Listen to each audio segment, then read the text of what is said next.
Hello, I'm Darren Thaw, and I'm standing at the entrance of Colonial Park Cemetery, which in 1896 became one of Savannah's most beautiful parks. Established about 1750, it was the original burial ground for the Christ Church Parish. In 1789, the cemetery was enlarged to encompass some 6 acres and was now cemetery to all. This is the final resting place for many of Savannah's earliest citizens. Just inside the gate on your right-hand side is a marker that explains just some of the famous people who were buried here. For instance, we actually had a president in Georgia, Archibald Bullock.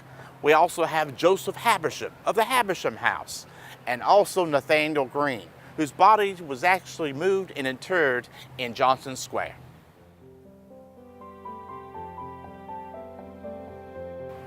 Among those buried here is one of the signers of the Declaration of Independence, Mr. Button Gwinnett. We also have some 700 or so yellow fever victims from the 1820s and victims of the dueling era from 1740s to the late 1870s. And many of the duels were fought right here in Colonial Park Cemetery. One of the things you're going to find here are children. During colonial times, it was very hard to give birth or simply just to be a child.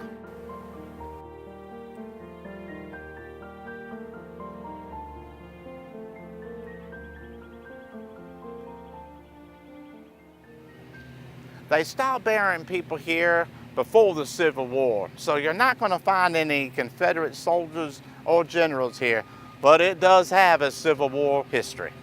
Sherman's troops actually camped here during the occupation of Savannah.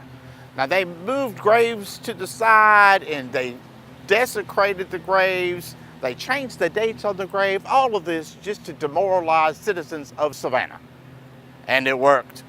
After Sherman's troops left Savannah, they left the gravestones all over the place. Now, we didn't know where to put them. So we placed them back here, and I tell you, it does make for a unique viewing experience.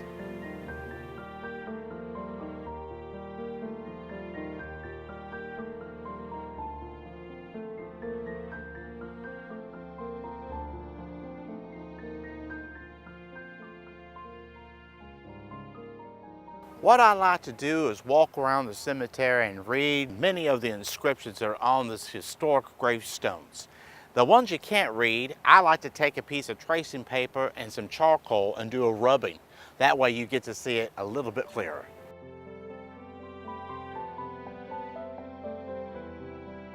So here I found one. This was the mother, Miss Hannah Sheffall.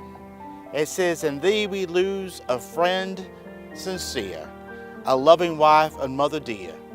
Securely rest thy sleeping dust, till the last trump awakes the just." That's sweet.